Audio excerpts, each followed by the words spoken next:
Bienvenidos a InsurVoice. Aquí exploramos más allá de las pólizas para entender cómo el derecho de seguros conecta con la vida real y protege lo que importa. Desde grandes catástrofes hasta pequeñas eventualidades, el mundo de los seguros está en cada rincón de nuestras vidas. Prepárate para sumergirte en casos, anécdotas y temas que redefinen el derecho de seguros. Desde la Universidad Externado de Colombia, en alianza con la Asociación Colombiana de Derecho de Seguros, ACOLDESE, esto es InsurVoice. Bueno, buenas tardes. Estamos aquí en otro capítulo de InsurVoice. Hoy estamos con 3 profesores muy reconocidos, abogados reconocidos. El primero de ellos es el profesor Armando Gutiérrez, profesor de la Universidad Javeriana. También es socio de la firma Vélez Gutiérrez, un abogado que lleva ya creo que suficientes años en estos temas del derecho de seguros. Pues ha cursado distintos posgrados también relacionados con el derecho de seguros. Por otra parte está el profesor Juan David Gómez, también profesor, digamos, desde hace ya un tiempo importante, profesor de distintas materias, entre ellas relacionadas con seguros también, con distintos posgrados, socio de la firma Neira y Gómez. Y finalmente encontramos al profesor Juan Diego Arango. Juan Diego Arango también es profesor. Creo que aquí todos tenemos esa particularidad, es que todos aquí estamos metidos en la academia hace mucho tiempo.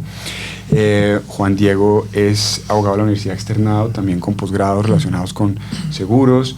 Es socio de la firma, una firma también reconocida que se llama DAC Pitchcroft o DAC. ¿Cuál de las dos es? Cualquiera de las dos. Como estamos acá le podemos decir DAC. DAC, listo.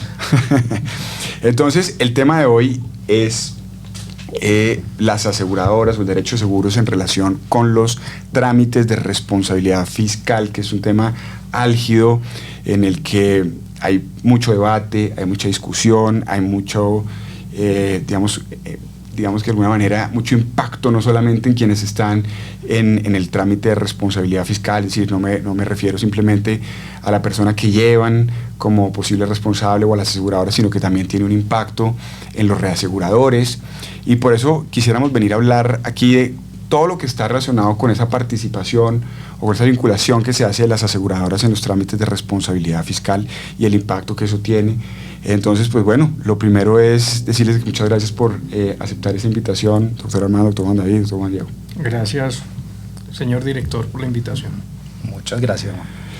Bueno, entonces, como el tiempo apremia, como dijeron el otro día, un poco para los que no están tan familiarizados con el tema, sí quisiera preguntarles de manera rápida qué es exactamente esto de la responsabilidad fiscal en Colombia, cuál es la finalidad de estos trámites de responsabilidad fiscal, antes de meternos ya en materia con las aseguradoras. No sé si Juan David o Armando o Juan Diego. Pues si me dejan mis compañeros simplemente dar una idea muy general, y además porque es un tema bastante importante, porque incluso abogados con mucha experiencia confunden todo lo que se califica de fiscal con el derecho tributario, y eso pues es, digamos que a nuestro modo de ver, una imprecisión absoluta. Cuando se habla de la responsabilidad fiscal en Colombia, está pensado por la estructura de las contralorías en Colombia, y las contralorías lo hablo en plural sin pretender, digamos, entrar en esas particularidades, pero realmente la función constitucionalmente, al menos como se ideó originalmente la Constitución de 1991, es la responsabilidad que deciden las contralorías para efectos de recuperar las platas que del detrimento público hayan podido faltar. Es decir, cuando se presenta un detrimento al erario público, es función de la Contraloría entrar a determinar si hay lugar a una responsabilidad fiscal, si ese detrimento efectivamente se produjo por un actuar gravemente culposo o doloso de quien ejerce una gestión fiscal, y en esa medida poder determinar una responsabilidad fiscal para indemnizar ese daño al erario público. Ese es, digamos, muy a grandes rasgos y por supuesto sin ánimo de ser preciso y técnico, la idea que queremos transmitir sobre la responsabilidad fiscal, y para que sepamos sobre qué vamos a hablar hoy. Y doctor Armando, usted que tenía, ya vi que iba a hablar, ¿por qué llegan las aseguradoras allá? Como bien decía Juan David, el tema de la responsabilidad fiscal, y esto hay que ser muy claro al respecto, digamos, la Corte Constitucional ha dicho es una responsabilidad de carácter administrativo, pero otra de las características que le ha atribuido es que es una responsabilidad de carácter patrimonial. Por eso, lo que se deriva del establecimiento de la responsabilidad fiscal de un gestor fiscal es fundamentalmente una condena que apunta a que se resarza el patrimonio del Estado. Como eso es así, pues en muchas ocasiones, incluso por razón de disposiciones legales que así lo indican, ese detrimento del patrimonio estatal se encuentra amparado o cubierto por una compañía aseguradora. El legislador colombiano, consciente de que eso es así, estableció en la Ley 610 de 2001 que en los procesos de responsabilidad fiscal que adelanten las Contralorías pueden terminar vinculadas en condición de terceros civilmente responsables las compañías aseguradoras que hayan expedido las pólizas que ampararen o la responsabilidad fiscal que se debate en el proceso o el bien que ha sido afectado por cuenta de un evento de responsabilidad fiscal o el contrato correspondiente. Entonces, en virtud de ese artículo 44, las compañías aseguradoras que expiden este tipo de pólizas pueden terminar vinculadas a este tipo de procesos y al final del proceso pueden resultar obligadas a cumplir con la prestación que se deriva del contrato de seguro que ya han celebrado. No como gestores necesariamente, sino muchas veces es como terceros civilmente responsables. Exactamente. Digamos, lo ordinario es que sean terceros civilmente responsables, y una cosa que está, yo diría, bastante clara hoy en día, no solo en la propia Contraloría General de la Nación, sino en la jurisprudencia de lo contencioso administrativo, es que las compañías aseguradoras responden conforme al contrato. Entonces, cuando ellas comparecen al proceso como terceros civilmente responsables, terminan respondiendo conforme al contrato y no como si fueran gestores fiscales. Ahora, existe la posibilidad también, y eso ha ocurrido, de que uno se encuentre con que alguna compañía aseguradora que tenga la condición de gestor fiscal o que la Contraloría entienda que tiene la condición de gestor fiscal en un dado caso, pues sea vinculada en esa condición y no como tercero civilmente responsable. Como cuando hay pagos por capitación, por ejemplo. Por ejemplo, ¿vale? Oiga, pero Juan Diego, usted que está tan metido en este tema también, ¿qué tipos de pólizas suelen verse involucradas en estos casos, en estos trámites de responsabilidad fiscal? Bueno, eso parte, digamos, de lo que ya explicaba Armando, de cuál es la norma que lleva... Porque normalmente uno ve que con mucha frecuencia que están las pólizas de cumplimiento, pero hay más. Exactamente, claro, total. Y por eso decía, viene de la norma que nos mencionaba Armando, que dice que hay que llamar a la compañía de seguros cuando se ha expedido una póliza que ampare el contrato. Entonces, por eso vemos las pólizas de cumplimiento tradicionalmente involucradas en estos procesos. También dice que ampare a las personas objeto del proceso y a los bienes objeto del proceso.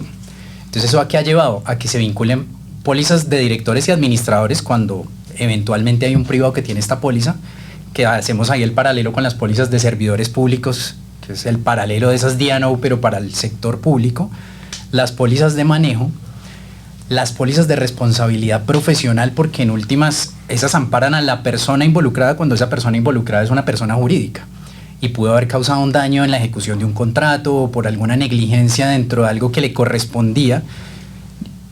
Y también hemos visto últimamente que se vinculan pólizas de todo riesgo, construcción y montaje. Esas nos llaman más la atención porque si bien ahí está la norma y habla de la que ampara el objeto, empieza ya uno a preguntarse como, venga, pero ¿es cualquier póliza que amparara ese objeto o realmente debería estar atado a una responsabilidad fiscal que se está discutiendo dentro del proceso? Entonces uno puede entender que si hay una mala gestión fiscal que causa un daño e involucra ese objeto particular de un proyecto, por ejemplo, puede verse si la póliza está amparando lo que lleva a esa responsabilidad fiscal. Lo que vemos a veces, y es donde uno se cuestiona, es que llaman a esas pólizas por temas que no tienen nada que ver con un daño a la propiedad y que no está derivado de ninguna responsabilidad fiscal. Entonces, las estamos viendo, eso serían como las pólizas que uno en general ve involucradas, pero pues surgen los debates ya desde ahí, de a qué pólizas mete. Porque es que yo creo que una cosa que es importante mencionar es que uno lo que oye de las compañías de seguros es que a ellas no les molesta pagar. Lo que les incomoda muchas veces es pagar mal. Es decir, es que la obliguen a pagar mal, porque pues precisamente su actividad implica que eventualmente tiene que hacer un pago. ¿sí?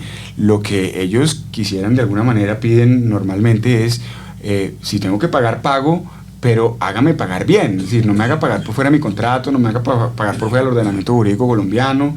Eso es un poco como, mire el impacto que eso tiene para mí en el reasegurador, pues si toca pagar, bien, yo no tengo ningún problema en salir a pagar, ¿cierto? Eso es un poco como la... Pero entonces yo les quisiera preguntar otra cosa, y es... Pero déjame hacer un comentario ahí. Ese no pagar bien va en dos aspectos importantes. En no pagar bien porque me están extralimitando el objeto del seguro, y en no pagar bien porque me están irrespetando las normas procesales que tendrían que respetarme para que a mí me puedan condenar bien condenado. O sea, es en ambos aspectos. Sí. El que estaban hablando, muy importante sobre el objeto del seguro, y otros sobre los que tendremos oportunidad de conversar, que son temas procesales igual de importantes para efectos de que se respete el derecho de la aseguradora a que lo condenen bien. Pero por ejemplo, dice que ya que usted menciona eso, me adelanto en un tema, y es ¿cuándo se tiene que vincular a la aseguradora a este trámite de responsabilidad fiscal? ¿Y qué pasa si no se vincula en ese determinado momento? Mire, la primera es ¿cuándo? ¿Cuándo tiene que llegar realmente? Lo que pasa no cuándo llega, sino cuándo tiene que llegar. Lo que pasa es que sobre eso hay una norma. Armando ahorita refería al artículo 44 de la Ley 610 de 2000, que es importante entender dónde está ubicado ese artículo 44 sobre la vinculación del garante. Porque ese está muy cerca de otro artículo que no se respeta muchas veces, que es el artículo 42 de la Ley 610 de 2000. El artículo 42 de la Ley 610 de 2000 impone un límite temporal, un límite procesal para la vinculación de cualquier sujeto al proceso. Porque el artículo 42 indica que no se puede proferir auto de imputación al interior de un proceso de responsabilidad fiscal si no se ha garantizado la defensa del implicado. Y esa defensa del implicado se garantiza de una de tres formas, según lo dice la propia norma: permitiendo rendir versión libre, permitiendo la defensa a través de apoderado de confianza, o cuando menos de un apoderado de oficio, está representado por un apoderado de oficio. Lo que quiere decir que el último momento procesal lógico en el que podría vincularse es en un momento inmediatamente anterior a proferir el auto de imputación, porque ya una vez proferido el auto de imputación es imposible garantizarle la defensa a alguien que no estuvo antes del auto de imputación. Entonces, en ese trámite, digamos, es cuando tendría que vincularse. ¿Qué es lo que pasa?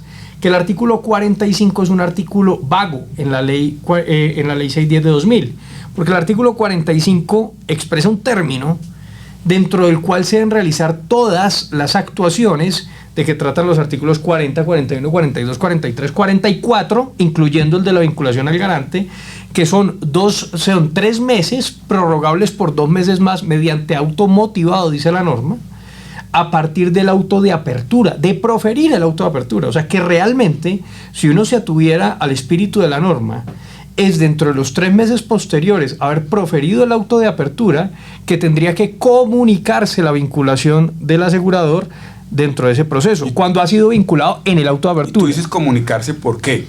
Porque se dice comunicar en la propia norma y se aclara que los terceros civilmente responsables se les comunica el auto de apertura, mientras que a los presuntos responsables se les notifica el mismo. Eso, digamos, tiene una implicación procesal. La comunicación es el dar a conocer por cualquier medio idóneo, mientras que la notificación es respetando los lineamientos formales para los diferentes tipos de notificación. Pero ¿qué es lo que pasa? Que me hablaban de la vinculación. Puede ser que en el auto de apertura, que es donde debería vincularse, se les haya quedado por fuera alguno. Perfecto, pueden incluso adicionar el auto de apertura, pero lo tienen que hacer antes del auto de imputación, naturalmente, y además respetando los efectos procesales que cada uno de esos autos puede tener, sobre lo cual me referiré. Usted dice cuando se le queda, y perdón que vuelva digamos, con este tema para usted, Juan David, y para Armando, usted dice que se le puede quedar a alguien por fuera, pero yo le quiero plantear un evento. ¿Qué pasa en esos casos en los que hay coaseguradores, por ejemplo, y vinculan a uno de los coaseguradores oportunamente y el otro se les quedó por fuera? Y entonces lo van a vincular mucho tiempo después, y entonces cuando lo vinculan, ese coasegurador que se ha quedado por fuera y que finalmente vinculan, dice, oiga, no, es que aquí ya operó la caducidad. ¿Ustedes creen que sí operó la caducidad, en el evento que haya operado, por supuesto, o que se tiene que entender que la caducidad se hizo inoperante en el momento en que circuló al primer coasegurador? Quería plantearles a ustedes dos, doctor Armando y doctor Juan David. Es que esa respuesta, si me permites, Armando, simplemente dar una respuesta muy corta para darte la palabra y creo que en esto vamos a estar muy alineados porque lo hemos padecido ambos. Esa respuesta la da la ley, esa respuesta no es de una circular interna de la Contraloría, ni la da la ley 610 de 2000, esa respuesta la da incluso el Código Civil colombiano, porque es que las obligaciones de los coaseguradores son obligaciones conjuntas, es decir, cada quien asume una participación del riesgo y nada más que esa participación. ¿Qué quiere eso decir? Si hay dos coaseguradores por el 50% y el valor de un amparo son 100 millones de pesos, cada uno es responsable por 50 millones de pesos como máximo. Lo que quiere decir que si yo vinculo a uno de los coaseguradores, como es una obligación conjunta, ojo, que no es el efecto de solidaridad del fallo, que eso es otra cosa, ese lo da el fallo, no la vinculación a un proceso de responsabilidad fiscal. Es decir, antes de la obligación impuesta en el fallo, como lo decía Armando, tiene que respetarse las condiciones del contrato que lleva a ser parte al asegurador de ese proceso de responsabilidad fiscal. Y en esa órbita, cuando hay coaseguradores, hay obligaciones conjuntas, es decir, divididas en cuanto al pago. Y en esa medida, si vinculan a uno de los coaseguradores como efecto de la obligación conjunta, a diferencia de lo que pasa en la solidaria, que no lo es, lo que pase con alguno de los deudores conjuntos no afecta en absoluto al otro, ni la interrupción de la prescripción, ni la inoperancia de la caducidad, ni la constitución en mora, ni ninguna de las otras consecuencias o efectos que derivan de las obligaciones subjetivamente complejas, como se denominan las obligaciones solidarias y conjuntas. Eso lo que quiere decir es que si se les queda por fuera un coasegurador, lo único que podrán es discutir la obligación del coasegurador que vincularon. Pero a aquel que se les quedó por fuera no le pueden imponer ninguna obligación, ni a aquel que metieron le pueden imponer la obligación del otro, porque eso significaría desnaturalizar la obligación, volverla solidaria, y recuerden ustedes que la solidaridad solo puede venir de la ley, del testamento o del contrato. Entonces, eso es una desnaturalización absoluta de esas obligaciones de los coaseguradores. No sé, Armando, entonces, ¿qué opinas? Armando, si a un coasegurador lo vinculan hoy y al otro coasegurador lo vinculan en 3 años o 4 años o 5 años, digamos, cuando para el segundo ya ha operado esa caducidad, ¿cuál tendría que ser un poco la respuesta? La respuesta es la que ya ha dado Juan David. Yo creo que no se podría explicar mejor, y es: la caducidad corre independiente para cada uno de los coaseguradores. Entonces, lo que ocurre en un caso es que la interrumpe respecto al primer coasegurador cuando lo vinculan al proceso, bien sea en el auto de apertura o un auto complementario posterior, y respecto al segundo coasegurador se interrumpiría en el momento de su vinculación efectiva al proceso. Ahora bien, yo incluso voy más allá. Una situación que se presenta con mucha frecuencia en este tipo de procesos no es que se les quede a veces un asegurador por fuera. A veces lo que ocurre es que se vincula a un asegurador con base en una póliza que no era la que debía vincularse al proceso de responsabilidad fiscal, y con posterioridad se hace una complementación del auto diciendo: no era la póliza que le había dicho hace 1 año o 2 años, sino una póliza nueva. A mi juicio, como la responsabilidad del asegurador en ese caso no es una responsabilidad fiscal, sino una responsabilidad contractual, y lo que se supone que se está ejerciendo es una acción derivada del contrato de seguro, tampoco pueden interrumpirse prescripciones ni caducidades en relación con un contrato número 2 por cuenta de que se vinculó al proceso de responsabilidad fiscal un contrato número 1, que sería una situación adicional en la que también se presentan problemas como los que ya describió hace un momento Juan David.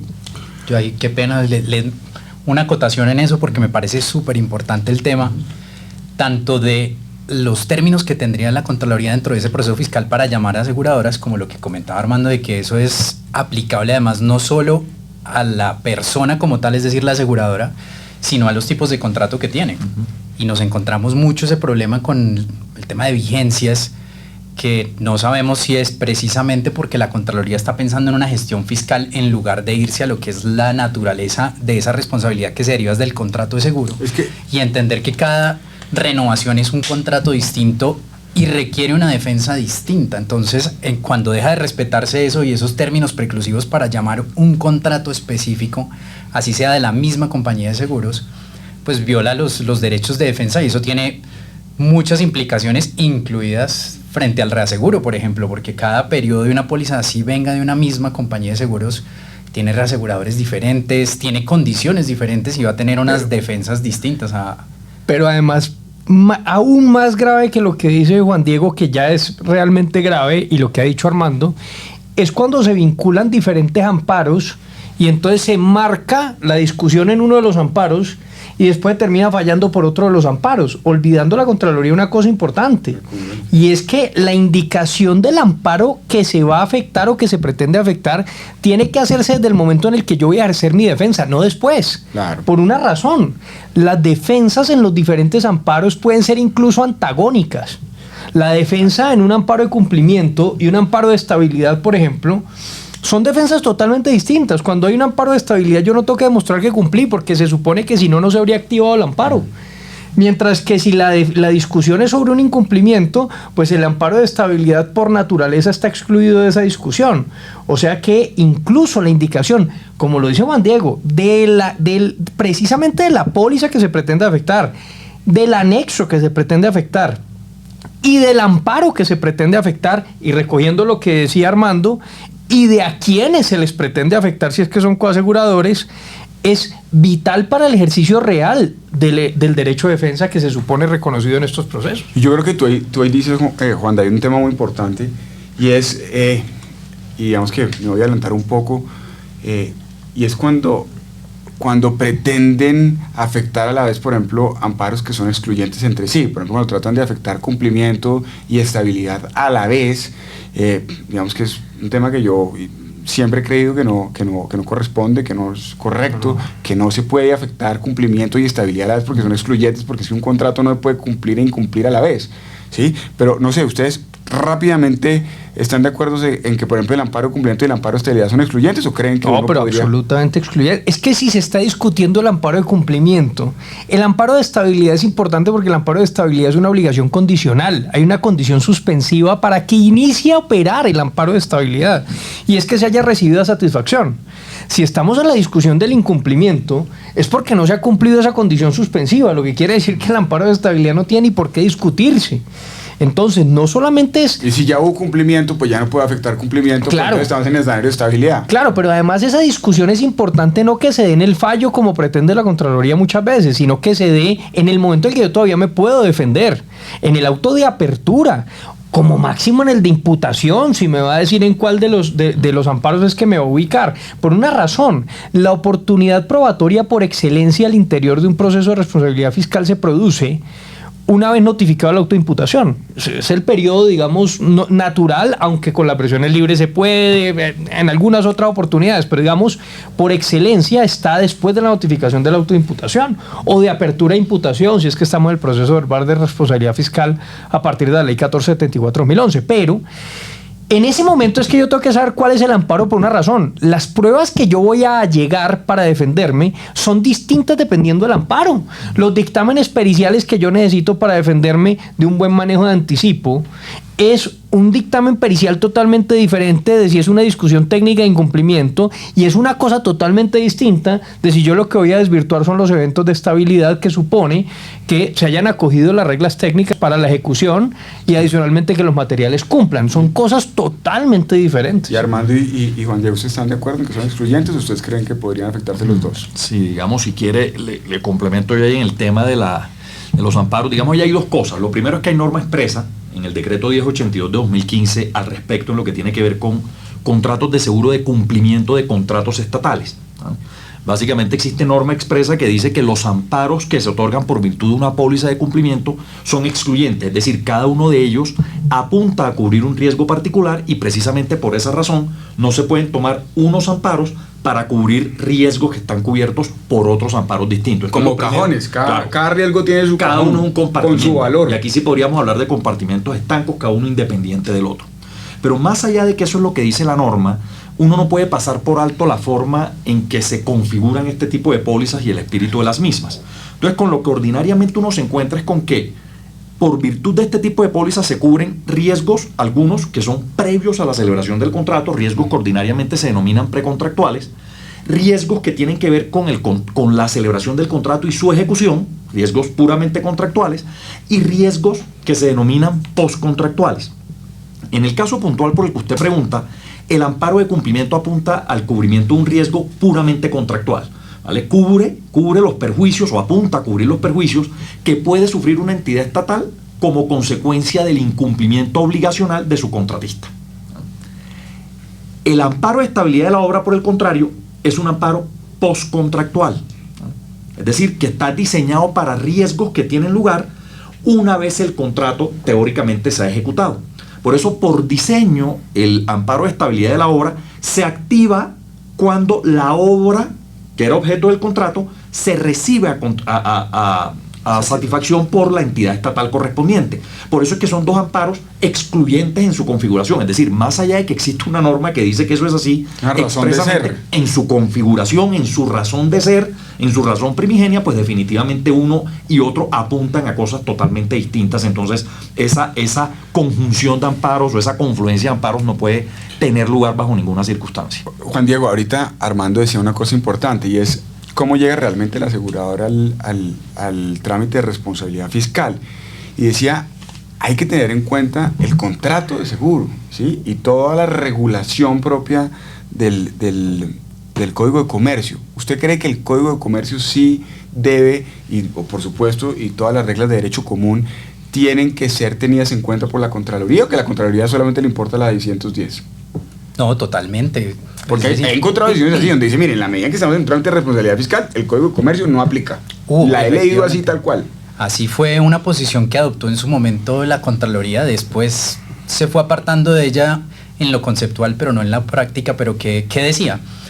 Que como que había norma especial, que era esta del artículo 44 de la ley 610, que realmente esa norma, como lo veíamos ahora, lo que dice es que tiene que vincular compañías de seguros, pero no quiere decir que eso esté por encima del Código de Comercio, que le hagamos un borrón al Código de Comercio y que se aplique un régimen distinto de responsabilidad a las aseguradoras.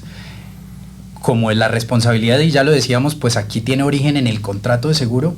Todo lo que ahí está regulado está en el Código de Comercio, y pues las normas afines y que tengan que aplicar, pero es básicamente el Código de Comercio y las disposiciones que estén en el contrato. La Contraloría efectivamente en algún momento trató de desconocerlo, después volvió a tratar de aplicar algunas normas. La Contraloría ha hecho cosas buenas, es decir, la Contraloría ha mejorado, se ha esforzado por mejorar muchas cosas, con una circular. Exacto, iba para allá el tema de la circular. Se capacita. Porque lo que pasa es que es un tema difícil, pero yo creo que por eso es importante, digamos, que la academia también vaya. Total, ¿no? Estos espacios Sí, y ha habido historia, digamos, en cuanto a qué debe aplicar la Contraloría, esos errores de la Contraloría y esfuerzos que se ha hecho, incluso desde el gremio asegurador, para tratar de acercar a la Contraloría y explicarle por qué es tan necesario que se dé aplicación a las normas que ya tenemos, que funcionan bien, y con base en eso, pues de hecho expidió esta famosa circular, la 05 de 2020, que ahorita podemos hablar de esa, porque también listo, tiene de largo. Hablamos de esa. Pero venga, hablando del contrato, hay un tema que importa mucho, digamos, con el que hay, digamos, mucho choque, y es con las vigencias. A veces no se mira la vigencia, no se sabe, digamos, qué vigencia es la que tiene que tener en cuenta, cómo funciona un poco ese tema de las vigencias, de si, por ejemplo, a veces acumulan valores asegurados de distintas vigencias. Entonces, por ejemplo, sacan un certificado y dicen, es que en la pasada era 10 millones, ahora son 12, en total tenemos 22, ¿sí? Y no miran si fue la de 10 o la de 12. Entonces simplemente también, pues no solo las acumulan, sino que a veces dicen, como la última es 12, me voy por la de 12, pero no miran realmente cuál es el momento en el que ocurrió el evento, si es que es un tema ocurrido, y entonces, digamos, cuál sería el valor asegurado que tendrían como límite. ¿Sí? ¿Cómo lo ves? Sí, eso nos da para todo un capítulo aparte, pero tratando de resumir aquí, mencionábamos algo ya, y es la necesidad de basarse en cuál es el contrato de seguro aplicable y las oportunidades que hay para vincular un contrato específico dentro del proceso de responsabilidad fiscal.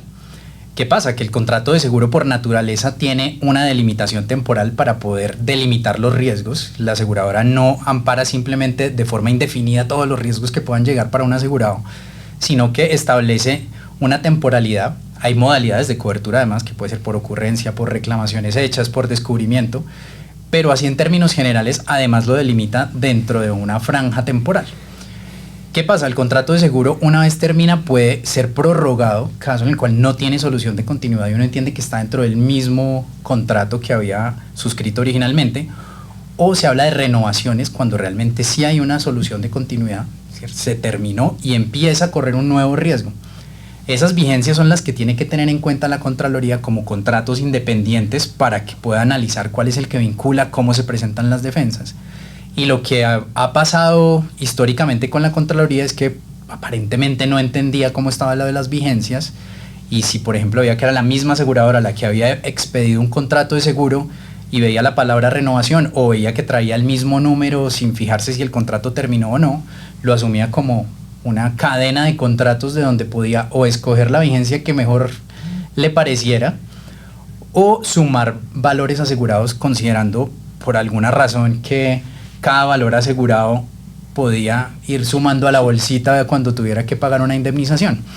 Eso también se ha tratado de corregir y ya con algunas excepciones no ocurre en la medida en que no se suman esos valores asegurados, pero sigue habiendo muchas confusiones de cuál es la vigencia que realmente debería estar afectada en un proceso de responsabilidad fiscal. Pero Juan Diego, una pregunta. Cuando usted dice que se mira el contrato y se miran las vigencias y se mira una cantidad de cosas, ¿tienen que mirar las contralorías, por ejemplo, las exclusiones? Es decir, ¿tienen que? O simplemente dicen, mira, acá hay un amparo y las exclusiones ya las mirará eventualmente el juez. ¿O la Contraloría puede revisar esas exclusiones? Tienen que revisarlas. Tienen que revisarlas.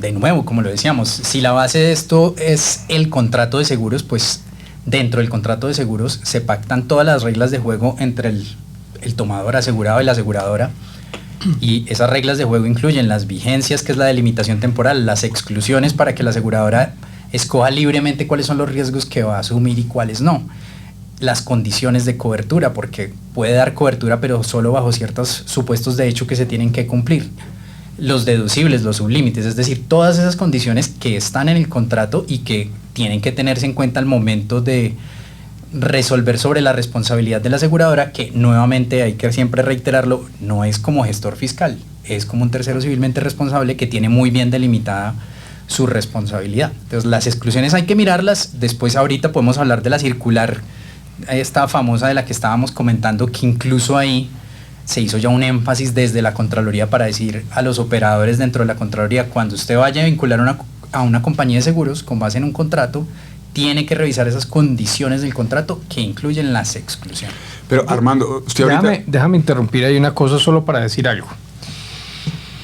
Yo creo que la Contraloría, cuando dices que la Contraloría ha mejorado, que fue el comentario que se hizo, yo creo que lo que pasa con la Contraloría es que muchas veces no actúa de mala fe. Yo creo que en ocasiones actúa con el desconocimiento de algunas cosas, y eso hace, esas mejoras muchas veces es porque se dan el trabajo de entender lo que hay detrás. Sobre lo que decía Juan Diego, además, es que las exclusiones las tiene que entender por una razón lógica. Obligación del asegurador solo hay cuando hay siniestro, es decir, cuando hay realización del riesgo asegurado, dice el artículo 1072 del Código de Comercio. ¿Por qué lo menciono? Porque es que el siniestro, la realización del riesgo que efectivamente se aseguró, que es lo que supone el siniestro, se produce de dos formas. Por la definición del amparo mismo y por las exclusiones que están relacionadas con esa definición de ese amparo. Que trabajan en armonía y que finalmente Claro. desde lo positivo y lo negativo terminan Claro. delimitando cuál es el riesgo asegurado. Claro. Si hay una exclusión... Porque pueden realizar riesgos, pero, Claro, otra pero no cosa es riesgos asegurados. Pero no asegurados. Entonces, cuando hay una exclusión, la tiene que mirar porque es que él es el que tiene que demostrar, conforme al artículo 1077, que se produjo el siniestro. Y entonces, si tiene que probar que se produjo el siniestro se prueba diciendo, mire, es que esto está dentro de la definición y además no hay ninguna exclusión. Ahí es donde hay una acreditación de la ocurrencia del siniestro. Si no, no cumple con la carga del 1077 y en consecuencia no cumple con la demostración de la razón por la cual ese asegurador tiene que ser un tercero civilmente responsable. Armando, yo le había preguntado otra cosa, pero es importante la precisión que hizo Juan David. Yo le había preguntado otra cosa, Armando. ¿Le ha pasado que saquen al posible responsable fiscal, pero le dejen vinculada a la aseguradora dentro del mismo trámite de responsabilidad fiscal, la aseguradora que estaba precisamente, no sé, garantizando, por ejemplo, a ese posible responsable? En casos de seguros de cumplimiento pasa permanentemente, es decir, no es que sea una experiencia personal, es una cosa que pasa recurrentemente por la siguiente razón. Digamos, un evento muy particular en donde pasa frecuentemente esto es en el caso en donde el contratista es una entidad pública. Es un escenario en el que esto ocurre todo el tiempo. ¿Qué ocurre? Las entidades públicas también pueden ser contratistas del Estado. Y siendo contratistas del Estado, tienen que garantizar el cumplimiento del contrato por cualquiera de los mecanismos que está establecido en la ley. Es decir, ordinariamente, a pesar de que son contratistas de entidades públicas, el Estado le pide a ese contratista de entidad pública que comparezca con una póliza de cumplimiento del contrato. ¿Qué ocurre cuando se genera un detrimento al patrimonio del Estado? Por ejemplo, por razón del incumplimiento contractual del contratista público, que la Contraloría se enfrenta con una cuestión que para ella es insuperable, y es que de conformidad con la ley, la entidad estatal no puede ser responsable fiscal. Si ustedes miran las normas de la ley 610, allí se dice que la Contraloría tiene competencia para establecer la responsabilidad fiscal de los servidores y de los particulares que desarrollen gestión fiscal. Por ninguna parte se menciona que se tenga competencia para establecer una responsabilidad fiscal de una entidad pública. Eso sería un contrasentido. La entidad pública, por definición, no puede ser responsable fiscal, puede ser afectada como consecuencia de una indebida gestión fiscal. En ese sentido, cuando este tipo de cuestiones tienen lugar, la Contraloría lo que hace es decir, no puedo vincular al garantizado, no puedo vincular a la entidad pública, pero sí puede permanecer vinculada a la aseguradora que aseguró el cumplimiento del contrato por parte de esa entidad pública. ¿Qué está ocurriendo? Y lo he visto, la tesis de la Contraloría en muchos casos es que la entidad aseguradora termina amparando la posible responsabilidad de los funcionarios de la entidad estatal contratista. Entonces dice, en última, usted aseguradora amparó, cuando decidió amparar el riesgo del incumplimiento contractual, la responsabilidad de los funcionarios que en últimas fueron los que motivaron el incumplimiento contractual de la entidad en donde ellos obran o ejercen como funcionarios, lo cual es una cosa, estamos de acuerdo, absolutamente distinta, pero esa es la manera en que la Contraloría en muchas ocasiones ha tratado de justificar la permanencia de la entidad aseguradora al margen de la permanencia del contratista cuyo cumplimiento ella está garantizando. Siendo injustificable, ¿no? Absolutamente. O sea, para dejar claro, no es que esa sea la lógica detrás de lo que correctamente ahora esté haciendo la Contraloría, Sí, no. pero es la justificación. Eso es desfigurar, es desfigurar el contrato de Solo para tener, digamos, algo muy claro, tendría también que salir la compañía del proceso, es lo que les entendí. A mi juicio, sí, tendría que salir la compañía del proceso. Y en el de ustedes dos también. Y en el de la ley también. En el de la lógica. Oye, y cuando el garantizado no es la entidad pública, sino un privado, pero estamos en ese mismo evento, digamos que la conclusión debería ser la misma, ¿o no? Sí, con mayor razón. La conclusión es la misma, lo que le diría es que es una situación más excepcional, que se presenta, pero es más excepcional en el caso de las entidades públicas, se presenta por definición, porque ahí sí tienen imposibilidad de vincular a la entidad pública como posible responsable, entonces se da permanentemente. Armando, yo lo oí hace poquito en Medellín hablando precisamente de este tema, y usted, uno de los temas que resaltaba, yo creo que es muy importante y que creo que aquí lo hemos conversado con Juan Diego y con Juan David, no hoy, hace muchos años, es si el contratista, por el simple hecho de ser contratista del Estado, siempre es gestor fiscal, ¿sí? Y yo le entendí en esa conferencia que usted decía, no. Entonces, quisiera que nos contara un poco ese no. Sí, la respuesta es definitivamente no. ¿Qué ocurre? Y esto es una cosa que me devuelvo un poco. Digamos, si uno revisa el artículo 5 de la ley 610, en donde se establecen los elementos de la responsabilidad fiscal, se dice que uno de los elementos de la responsabilidad ¿Qué son cuáles? fiscal, Para la gente que sí, no. uno de los elementos es que exista una conducta dolosa o gravemente culposa de alguien que desarrolle gestión fiscal. 2, que exista un detrimento del patrimonio del Estado, es decir, que existe un daño, como es una responsabilidad de carácter patrimonial, sin daño pues no puede haber responsabilidad fiscal. Y 3, un nexo causal entre los dos elementos anteriores. Entonces, hay un elemento que es que exista tiene que ser gestor fiscal. Claro, que tiene que haber gestión fiscal, que el daño se tiene que producir fruto del ejercicio de una gestión fiscal. Eso, que no debería generar ninguna duda, pues las ha generado, como pasa con muchas cosas en Colombia. ¿Por qué? El artículo primero de la ley 610, que define lo que es el proceso de responsabilidad fiscal, dice que el proceso de responsabilidad es un conjunto, palabras más, palabras menos, de actuaciones administrativas que apuntan al establecimiento de la responsabilidad fiscal de los servidores públicos y de los particulares que, en desarrollo de gestión fiscal o con ocasión de esta, generen un detrimento al patrimonio público. Entonces fíjense que una lectura desprevenida de esa norma podría llevar a alguien a decir, oiga, no necesariamente hay que ser gestor para ser responsable. Es posible que alguien, sin ser gestor, pero con ocasión de la gestión fiscal de alguien más, genere un daño al patrimonio del Estado y pueda ser declarado responsable fiscal. ¿Qué ocurrió?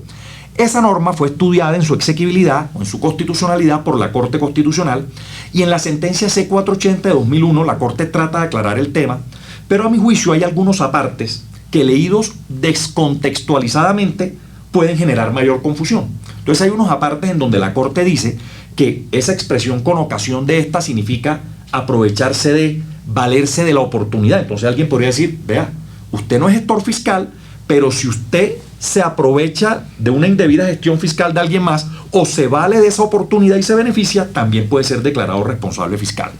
A mi juicio, cualquier duda al respecto quedó completamente aclarada. ¿Por qué? Porque el artículo 37 de la Ley 2195 de 2022 estableció la posibilidad de que los particulares, sin ser gestores fiscales, fueran declarados responsables fiscales cuando contribuyeran o incidieran directo o indirectamente en la causación de daños al patrimonio público.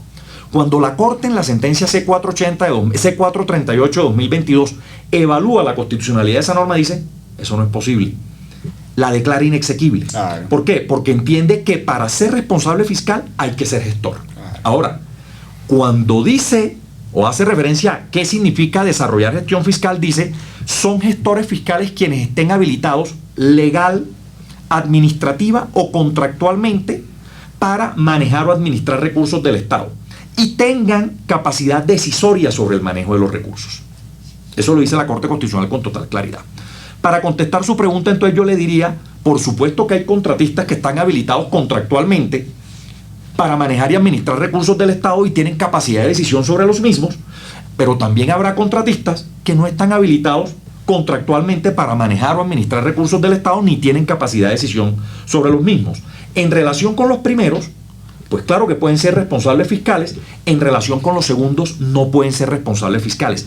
Y termino con una cosita, para que veamos el efecto práctico de esto. Se encuentra uno con procesos incontables, un sinnúmero de procesos en donde la vinculación del contratista se da por cuenta, por ejemplo, un incumplimiento en el avance de obra. Entonces la Contraloría muchas veces dice, oiga, es que el avance debería ser del 100 y usted dejó la obra en el 95. Entonces, como incumplió el contrato y probablemente está generando un daño al patrimonio público, usted es responsable fiscal. La respuesta es, no es responsable fiscal porque ese daño no se produce fruto de una indebida gestión fiscal, sino por cuenta de un incumplimiento contractual.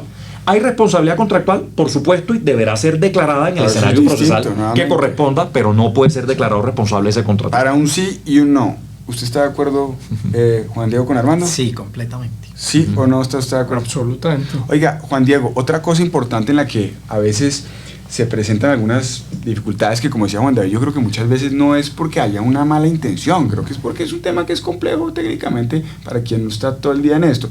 Pero uno de esos temas es está relacionado con las claims made. ¿Cómo le explica usted al mundo qué son las claims made? Está fácil, ¿no? Pero no, en últimas debería ser sencillo. Esto vuelve al tema de la delimitación. Usted no puede decir que es difícil después no, de esto está fácil, esto está fácil y lo podemos hacer bien y la Contraloría lo puede hacer bien, seguramente que lo va a entender muy bien. Claims made es una modalidad de cobertura que parte de esa delimitación temporal. ¿En qué sentido? En que tradicionalmente y digamos que en el sentido común y la lógica uno lo que esperaría es que una póliza lo que va a cubrir son los siniestros que ocurran dentro de su vigencia para tener ese control de lo que yo estoy amparando como aseguradora. Sin embargo, en la historia de los seguros se fueron dando muchos eventos en que era difícil establecer qué era ese evento que tenía que ocurrir dentro de la vigencia o cuándo ocurría. El ejemplo más famoso era el de la asbestosis, pero pues es aplicable a temas de contaminación, a otras enfermedades que podían darse. Pero ¿en qué consistía muy rápidamente lo de la asbestosis? Era los que trabajaban con asbesto o se veían expuestos al asbesto por estar muy cerca de ellos, fueron desarrollando esta enfermedad, la asbestosis, y eso fue produciendo síntomas, pero que no se daban inmediatamente. Y después de que se producían estos síntomas o estos impactos, pues presentaban reclamaciones al que era responsable por el asbesto que estaba ahí. Entonces, esa persona tenía una póliza de responsabilidad civil y le reclamaba a su aseguradora y presentaba la inquietud de, bueno, ¿y cuál es la póliza? ¿Cuál es ese evento que ocurrió? ¿Era la primera vez que se expuso al elemento externo que lo afectó? ¿Cuando empezó a desarrollar síntomas? ¿Cuándo tuvo el último síntoma? ¿O qué hacemos? Entonces se veían potencialmente afectadas muchas pólizas de distintas vigencias. Entonces viene esta idea de decir como, venga, ¿sabe qué? Para que tengamos claridad, es decir, ClaimsMate, contrario a ser restrictivo, realmente es para dar claridad y darle cobertura a las personas o a las empresas. Y se decidió, vamos a amparar más bien el momento en que llega esa reclamación. Por eso se dice que es de reclamaciones hechas. Eso es básicamente ClaimsMate, una delimitación en la que, más allá de tener en cuenta un momento específico en que se da un evento o hecho dañoso, se tiene en cuenta la reclamación que se presenta.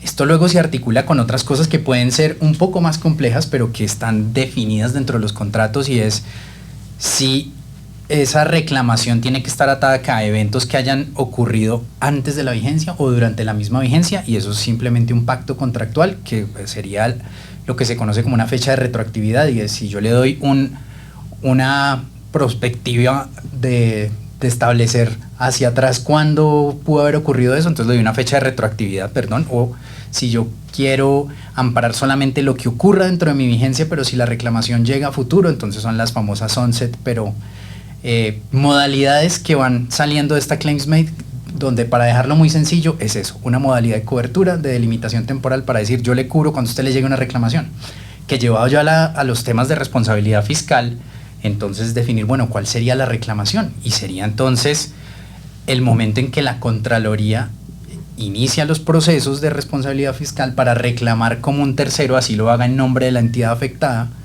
por un evento que ocurrió en el pasado, en esa fecha de retroactividad, actos incorrectos que se cometieron, el incumplimiento de un contrato, si se da y si es por ocurrencia, entonces empiezan a jugar las otras modalidades, pero pactar esa modalidad es abusivo. Pues precisamente la Contraloría en algún momento las tildó de abusivas y trató de inaplicar las cláusulas ClaimsMate, pero como lo veíamos, realmente esto, más allá de ser abusivo, fue una alternativa que se dio para claridad y para proteger los derechos de quien tomaba una póliza. Entonces no debería ser abusivo. La Contraloría incluso lo que dijo para decir que eran abusivas fue como que es que como los hechos ocurren antes y yo solo me doy cuenta y llego al juego después para poder buscar una indemnización, me voy a quedar sin póliza a quién llamar. Y la respuesta es todo lo contrario, es como no, antes usted aquí tiene la tranquilidad de que independientemente de cuándo ocurrieron esos hechos, va a haber una póliza que cuando usted presente su reclamación va a estar ahí para poder amparar. Pero para la Contraloría, para efectos del trámite de responsabilidad fiscal, entonces uno cómo debería armonizar esa reclamación dentro del trámite de responsabilidad fiscal, es decir, qué acto de la Contraloría termina cumpliendo esa función, o puede ser otro por fuera del proceso, es decir, cómo armoniza usted esa reclamación frente a este proceso de responsabilidad fiscal de las 6 días. Bueno, eso está en el Código de Comercio, porque dice que la reclamación puede ser cualquier reclamación judicial o extrajudicial, últimas, el primer requerimiento que haga una víctima al asegurado. Si de alguna forma asimilamos a la Contraloría como quien está actuando en nombre de esa víctima o como el tercero beneficiario, pues será o con el auto de apertura cuando me está llamando al proceso.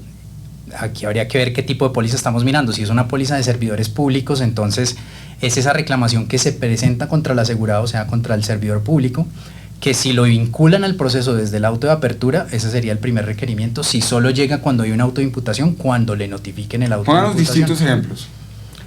Distintos ejemplos, entonces llaman, y esto también, situaciones distintas, es decir, en las que normalmente se puede ver dónde se entiende que, o sea, ¿por qué debería uno tomar este momento del contrato de seguro y no este otro o no este otro certificado? Correcto, entonces dependerá obviamente también de las condiciones que estén pactadas en el contrato, pero normalmente, ¿qué tiene uno una póliza de directores y administradores o de servidores públicos? Uno puede amparar distintas etapas del proceso de responsabilidad fiscal. Entonces, si inicia una investigación contra un funcionario, todavía no hay una imputación, pero se inicia la investigación y ya lo puede identificar, lo individualiza, la póliza prevé que eso se puede tomar como una primera reclamación y ya es ese claims made dentro de la vigencia de la póliza. Entonces la póliza que esté vigente cuando se vincula o se individualiza a esa persona es la que se puede llamar. Pero si antes de eso hubo algún reclamo...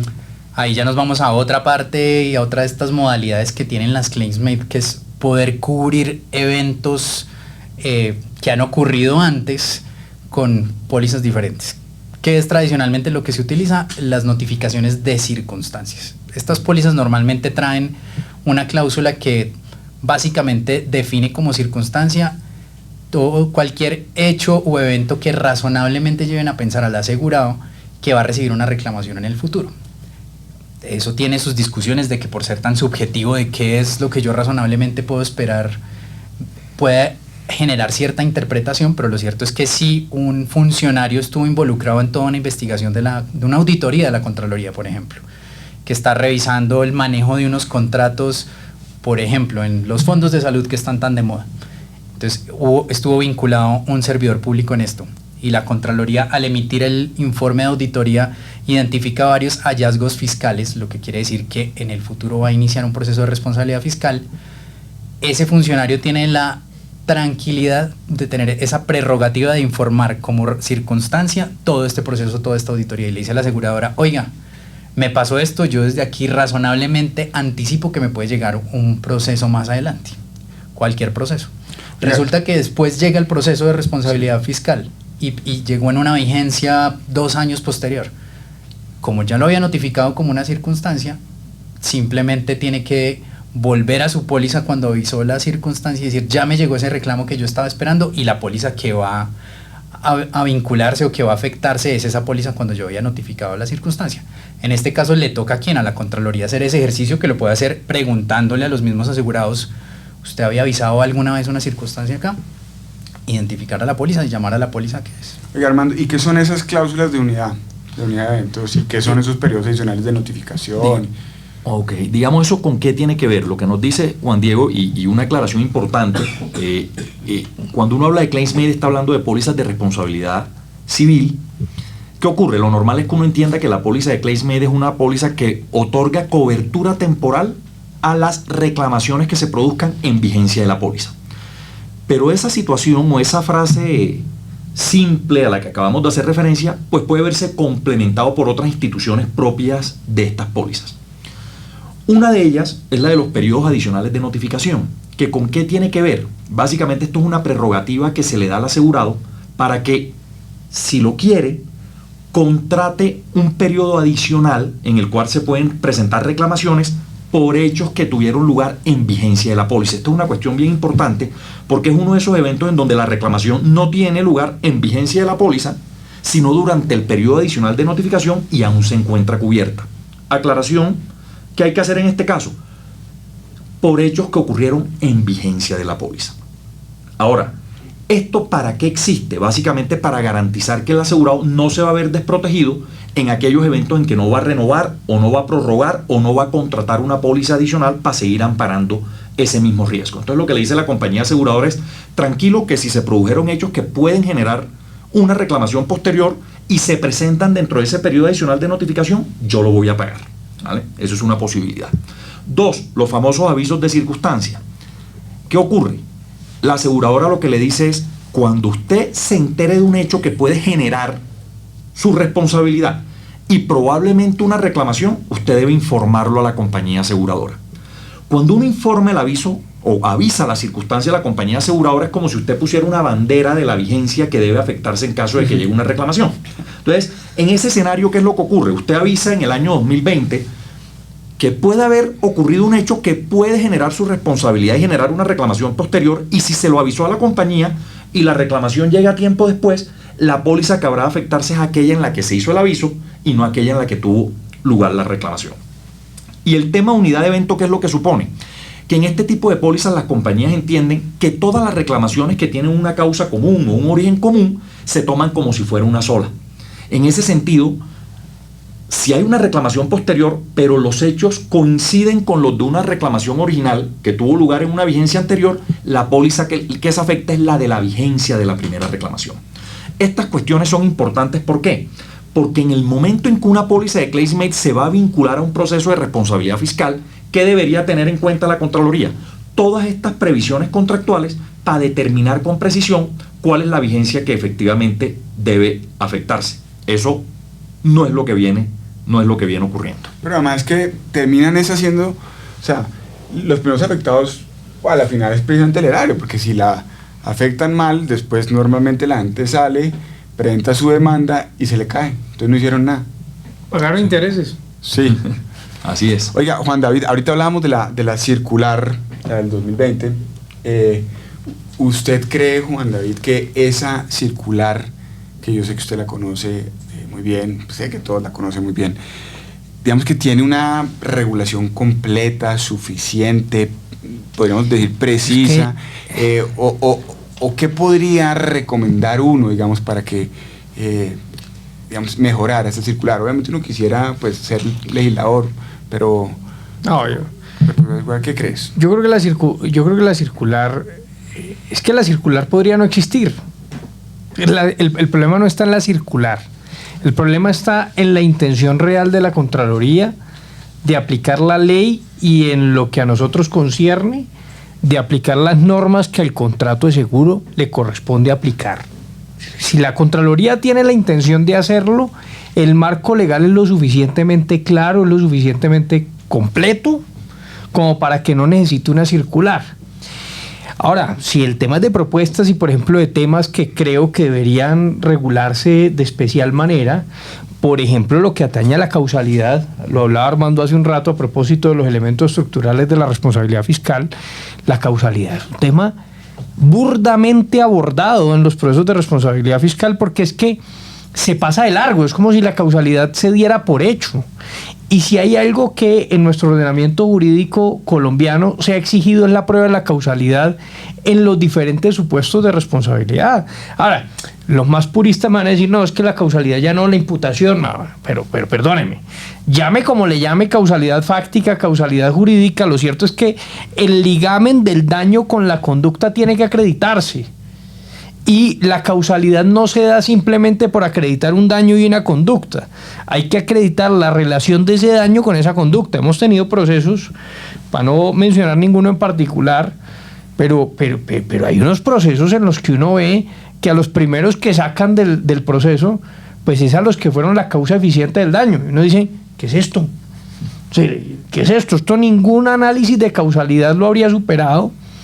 Y son procesos recientes, son procesos grandes, son procesos sonados, mediáticos, o sea, los que se supone que deberían llevarse con mayor rigor porque van a estar expuestos, y la causalidad se pasa por alto. Entonces el tema no es que sea suficiente o no la circular. Yo creo que la circular, como les decía, Es circunvalación, sí, no, eso ya estoy como si fuera una locución presidencial. Entonces, el tema es que la circular podría no existir.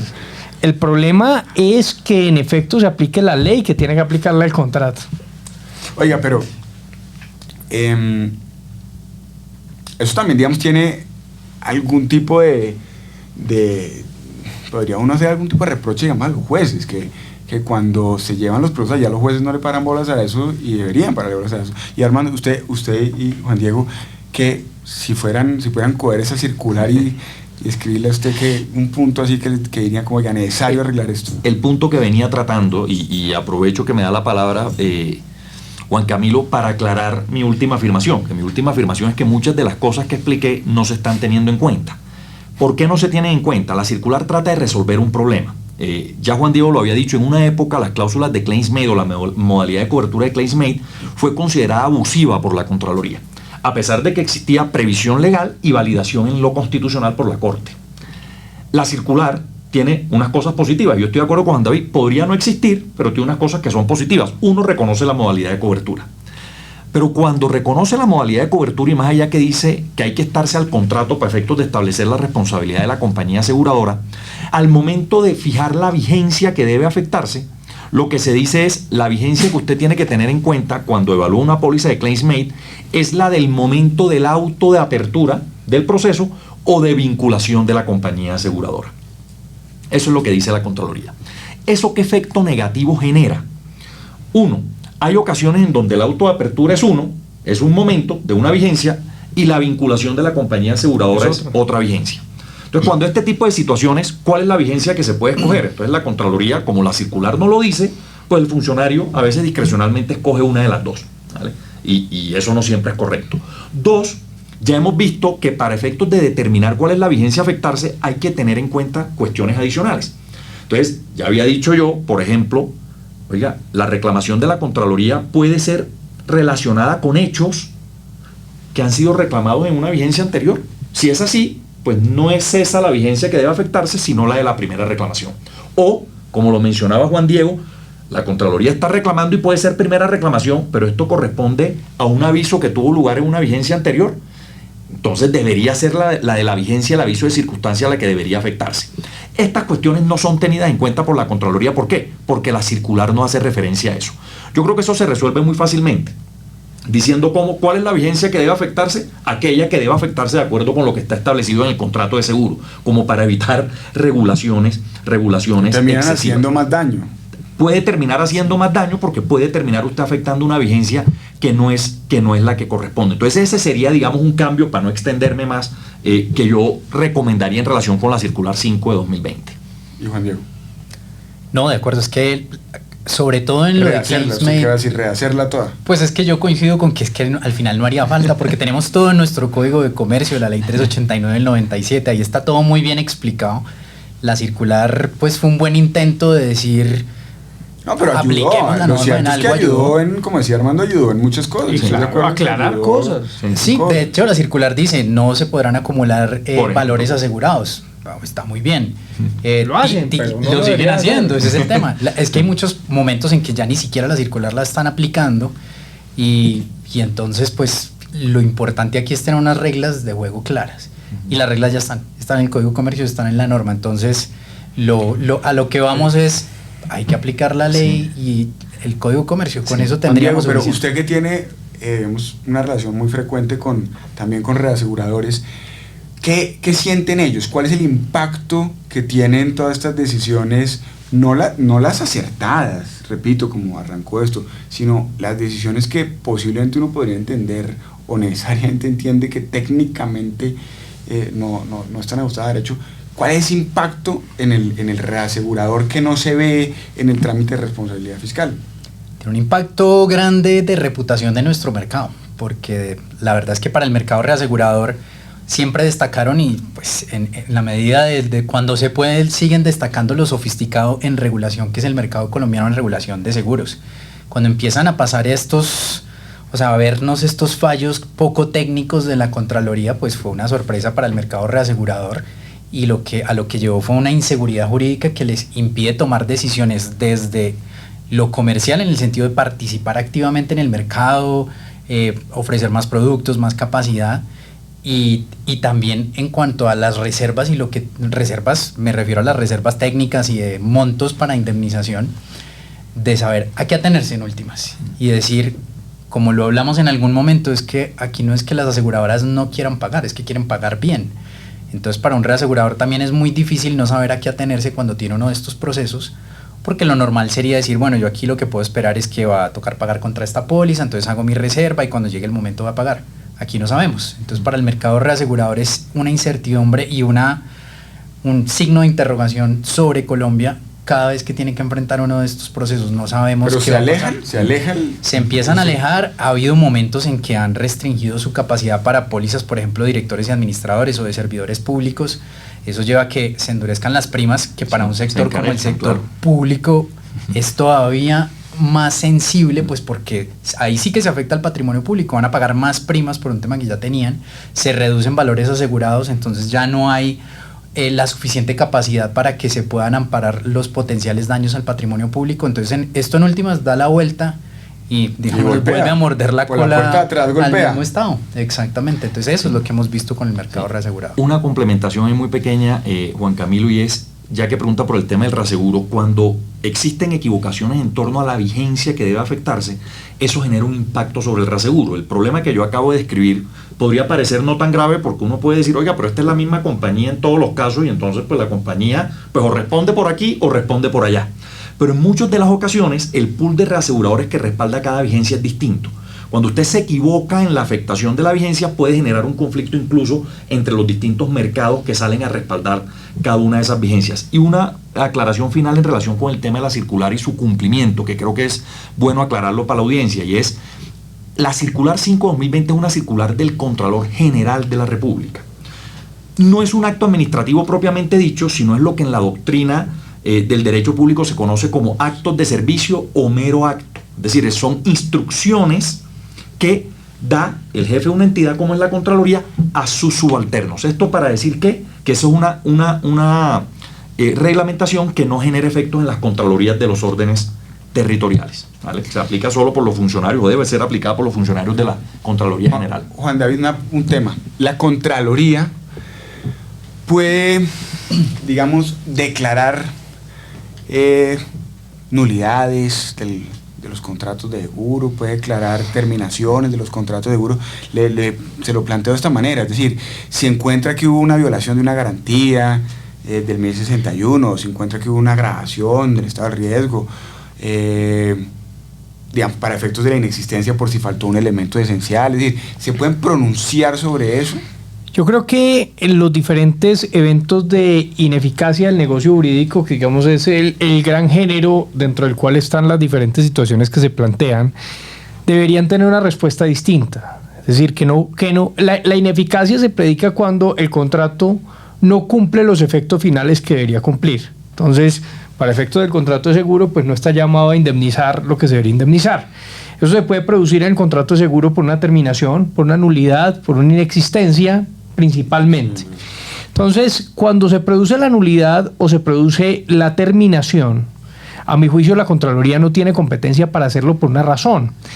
Porque, como lo dice el artículo 4 de la Ley 610 de 2000, la acción de la Contraloría es autónoma e independiente. Es decir, la Contraloría se tiene que restringir aquello que es objeto de su competencia, y dentro de su competencia no es ser juez natural de un contrato, lo que quiere decir que la nulidad o la terminación exigen una declaración judicial, salvo cuando la terminación sea de pleno derecho, que ahí sí tendría que reconocerlo la Contraloría por una razón elemental.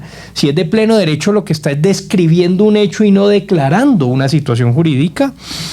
Pero en los eventos de nulidad en particular no debería poderlo hacer, porque esa declaración está restringida al juez del contrato.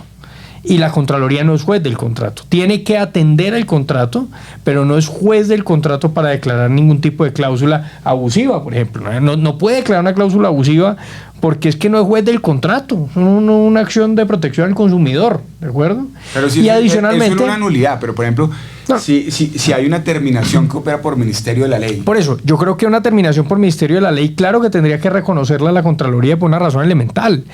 Es que la terminación se produce por ley, y lo único que está haciendo la Contraloría no es declarando y dándole efectos jurídicos a esa declaración, sino reconociendo un hecho que se produjo que dio lugar a la terminación. Al igual pasa con la inexistencia. La inexistencia. Claro, la inexistencia es irrelevancia, pero además es que la inexistencia sí está claramente, digamos, separada de la nulidad en el Código de Comercio, que es el que regula el contrato de seguro, y en esa medida la inexistencia no requiere de una declaración judicial, es simplemente una descripción. En la medida en que es una descripción, la Contraloría tiene que atender a ella, Entonces eso sí es importante, digamos, y yo quiero hacer una mención. El tema no es de interpretaciones, es decir, no es que uno esté muchas veces en contra de las posturas de la Contraloría, y yo creo que el gran llamado, yo creo que de los tres ha sido, no es tema de que los procesos se puedan ganar o perder. Claramente todos los procesos se pueden ganar o perder, y puede haber discrepancias en las interpretaciones válidas y legítimas todas.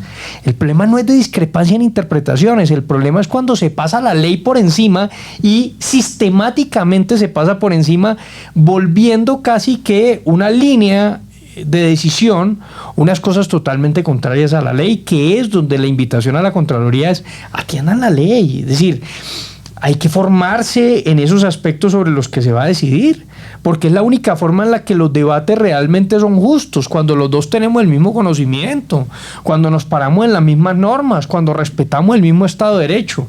De lo contrario se termina volviendo una actividad muy frustrante, porque entonces es sencillamente y arbitrariamente tomando unas decisiones por fuera de una ley. Armando, ¿usted qué opina sobre esas nulidades? En el tema de nulidad yo creo que la respuesta es que claramente la Contraloría no tiene competencia para ello, porque existe norma expresa que así lo indica. Es decir, en Colombia existe norma expresa en el sentido de que las nulidades son declaradas por el juez. Y la Contraloría, pues no es juez. De hecho, tal vez al inicio de alguna intervención mencioné que una de las cosas que ha dicho la Corte Constitucional en relación con la responsabilidad fiscal es que es una responsabilidad administrativa, y cuando mencioné la definición que existe en la ley sobre el proceso de responsabilidad fiscal, se dice que es un conjunto de actuaciones administrativas, es decir, la función que ejerce la Contraloría no es judicial, y no siendo juez, pues no tiene competencia para declarar nulidades. El resto de cuestiones, inexistencias, ineficacias de pleno derecho, insubsistencias del contrato por distintas razones, pues ahí puede haber una discusión porque no hay norma explícita que diga que eso no puede tener lugar. Y ahí la posición de la Contraloría no ha sido consistente. Uno se encuentra en muchas ocasiones con que se alegan este tipo de cosas y lo que se dice es: yo no soy juez del contrato. Ahora, ahí uno puede hacer dos cosas. A mi juicio, yo me inclino por pensar que sí debería poder resolver sobre estas circunstancias, pero también es válido quien sostenga que eso no es posible. Ahora, el punto es, si eso no es posible y va a haber una definición, un escenario procesal distinto, ¿eso qué efecto genera sobre el proceso de responsabilidad fiscal? Es decir, ¿tiene algún sentido que una aseguradora sea declarada responsable contractual en un proceso sabiendo que no debió, pero que no puede, y existiendo otro proceso en donde se está debatiendo la posible terminación del contrato? Entonces, ahí se plantea un tema que no ha sido objeto de regulación legal, y es, oiga, aquí puede haber una especie de prejudicialidad o no puede, o no, eso no existe en este caso. La cosa juzgada, cómo afecta, qué va a ocurrir con este proceso de responsabilidad o con el fallo que ponga fin al mismo, existiendo procesos en donde se están debatiendo cosas que la Contraloría no podía resolver en su proceso. Entonces ahí, evidentemente, discutir eso nos llevaría mucho tiempo, pero dejo planteada esa inquietud de pronto para una futura invitación, Juan Camilo. Garantizada. Solo yo creo que hay un tema, digamos, que está relacionado con eso que ustedes mencionáis, por ejemplo, cuando hay una violación al principio de planeación, que es algo que lastimosamente ocurre mucho en Colombia, donde uno encuentra que, digamos, el origen del problema estuvo ahí atrás, antes de la formación del contrato. Y conocemos decisiones donde dicen, mire, el problema fue allá atrás, no obstante, se afectaba. No. Y otras muy importantes, que si no estoy mal, creo que fue la de la calle 26, en la que decían, no, mire, en la medida en que el tema fue allá atrás, ¿sí? Usted no puede afectar la póliza, el amparo, en particular el amparo de cumplimiento, en la medida que esto, pues, realmente produce una cobertura desde la formación del contrato, y el origen acá fue previo a eso. Sí. No sé, quisiera oírlos ustedes un poco como en ese último tema, ya para cerrar. Sí. Pero además es que, Juan Camilo, eso es claro. Volvemos al tema de causalidad. ¿Dónde estuvo la causa? Por una razón. El propio Código de Comercio, artículo 1073, dice cuál es la responsabilidad según el momento de ocurrencia del evento.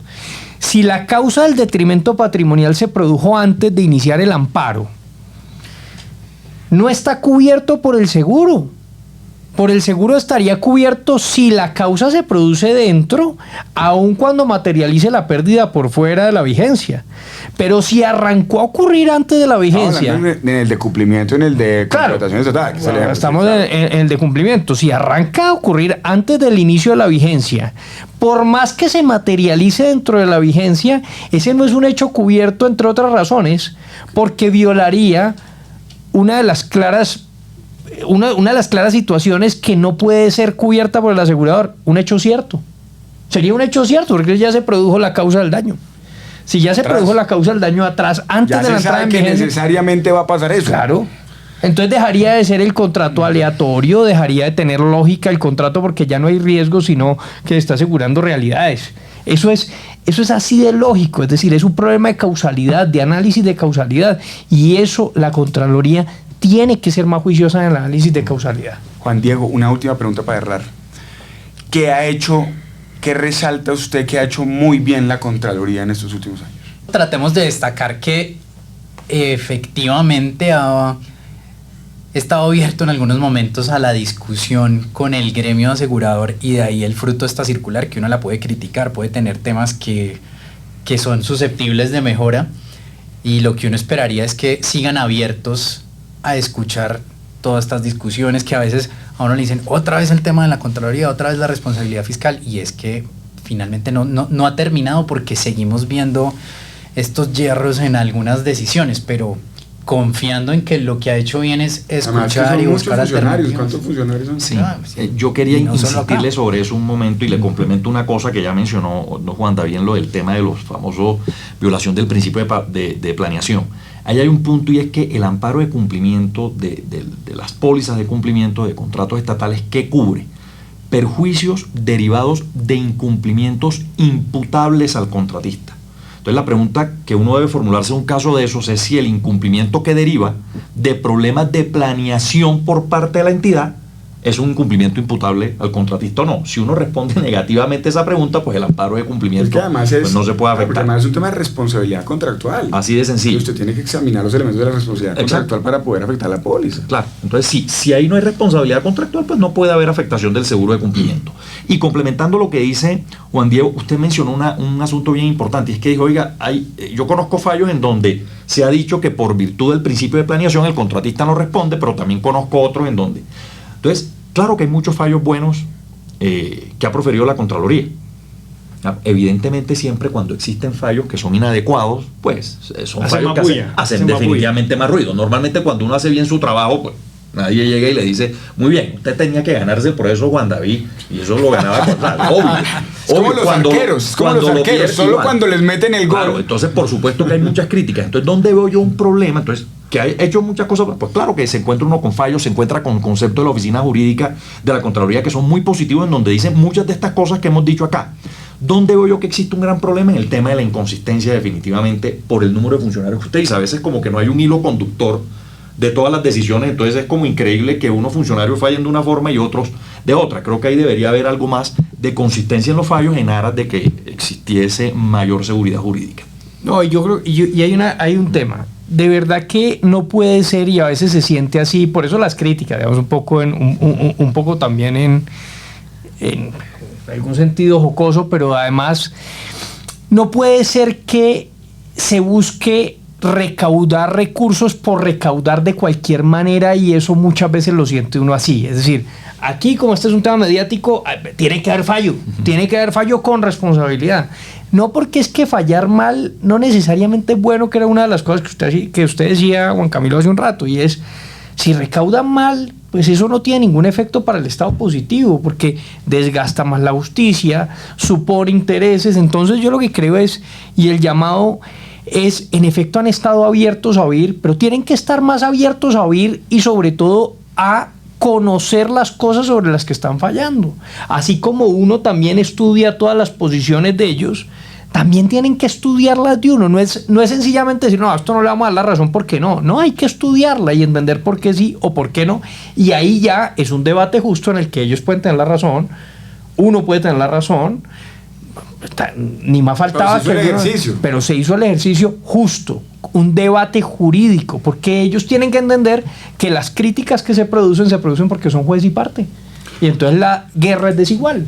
Venga, y un punto solo para cerrar eso de que ha hecho bien la Contraloría, una aclaración, y es que todas estas críticas vienen también desde nuestro sector, que es el sector asegurador, donde uno se encuentra todos estos temas complejos y fallos que ha habido, que uno no está de acuerdo por ser antitécnicos en muchas cosas de nuestro mundo de seguros, pero por destacar la labor de la Contraloría también en todo lo que no tiene que ver con seguros, claramente pues es un órgano importante y que uno destaca toda la labor, y en eso yo creo que estamos pues de acuerdo, como porque cuando nos oigan en la Contraloría que no digan solo nos dan palo, no, yo creo que es constructivo. Exactamente. Pero yo creo que es un tema constructivo. El ejercicio aquí es decir, tenga en cuenta esto, mire esto, evite que el juez más adelante tumbe su fallo, es decir, blinde su fallo oyendo el podcast.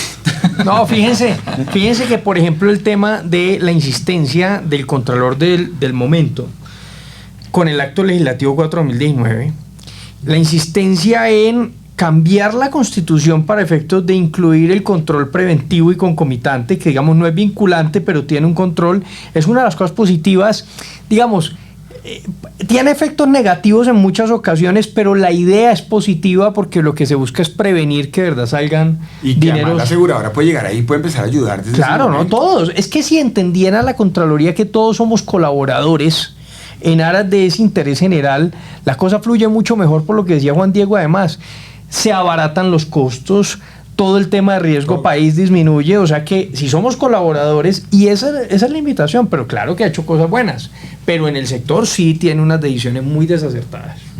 Bueno, pues entonces muchas gracias Juan Diego, muchas gracias Juan David, muchas gracias Armando, 3 abogados que están en esto día a día, pero además que ante todo son pues profesores muy reconocidos que ya llevan mucho tiempo dictando clase a un poco de generaciones, unos más que otros. Unos más que otros, sí, señor. pero bueno, no, muchas gracias por venir acá, por nutrir, digamos, a todos con estas discusiones que son tan importantes para el sector.